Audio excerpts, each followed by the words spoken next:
Match চলছিল France বনাম স্পেনের মধ্যকার সেই হাই ভোল্টেজ সেমিফাইনাল। ঘড়ির কাঁটায় তখন ছিল ৬১তম মিনিট।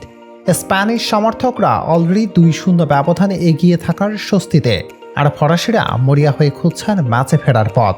ঠিক তখনই রাইট উইং দিয়ে বল দিয়ে ঝড় তুললেন বিশ্ব ফুটবলের নতুন বিস্ময় লামিন ইয়ামাল।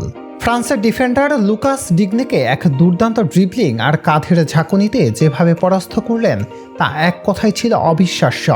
এরপর শরীরটাকে সামান্য বাঁকিয়ে বাঁ পায়ের যে বাঁকানো শটটি নিলেন তা ফ্রান্সের গোলরক্ষককে সম্পূর্ণ পরাস্ত করে সোজা জড়িয়ে গেল পোস্টের উপরের কোণায়। গোলটা হওয়ার সাথে সাথেই পুরো স্টেডিয়াম জুড়ে স্প্যানিশ সমর্থকদের গণবিদায়ী চিৎকার। সবাই ভাবল স্কোর লাইন এখন ৩-০। ফ্রান্সের বিদায় এবার নিশ্চিত। ইয়ামাল যখন তার চিরচেনা ভঙ্গিতে গোল উদযাপনের জন্য দৌড়াচ্ছেন, ঠিক তখনই যেন পুরো গ্যালারিতে এক মুহূর্তের জন্য শ্মশানের নীরবতা নেমে এলো। লাইন্সম্যানের হাতের পতাকাটা তখন আকাশের দিকে উঁচানো। রেফারি বাঁশি বাজিয়ে জানিয়ে দিলেন, হতে পারে এটি টুর্নামেন্টের অন্যতম সেরা ফিনিশিং, কিন্তু গোলটি কাউন্ট হচ্ছে না। ভিএআর স্ক্রিনে ভেসে উঠল সেই নিষ্ঠুর সত্য, অফসাইড। আর এখান থেকেই শুরু হলো ফুটবল দুনিয়ার আসল বিতর্ক।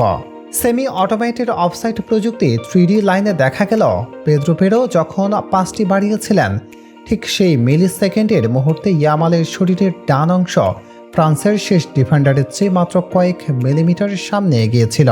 মাত্র কয়েক মিলিমিটারের জন্য এত সুন্দর একটা শিল্পকে বাতিল করে দেওয়া হলো।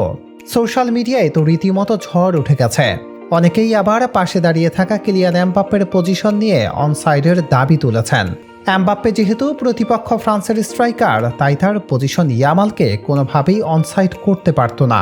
তবে গোলটা বাতিল হলেও ৬১ মিনিটের সেই মুভমেন্ট আর ফিনিশিং কিন্তু কোটি ফুটবল ভক্তের মনে দাগ কেটে গেছে। আধুনিক এই প্রযুক্তির চুলচেরা বিশ্লেষণ কি আসলেই ফুটবলের ভেতরের আসল আবেগের সৌন্দর্যকে নষ্ট করে দিচ্ছে না? একটা দুর্দান্ত ড্রিবলিং আর বিশ্বমানের গোলকে কম্পিউটারের স্ক্রিনে জুম করে করে ইঞ্চি মিলিমিটার মেপে বাতিল করাটা আপনি কিভাবে দেখছেন? আপনাদের কি মনে হয় ৬১ মিনিটের এই অফসাইডের সিদ্ধান্তটা কি আসলেই যৌক্তিক ছিল, নাকি ইয়ামাল এখানে দুর্ভাগ্যের শিকার হলেন?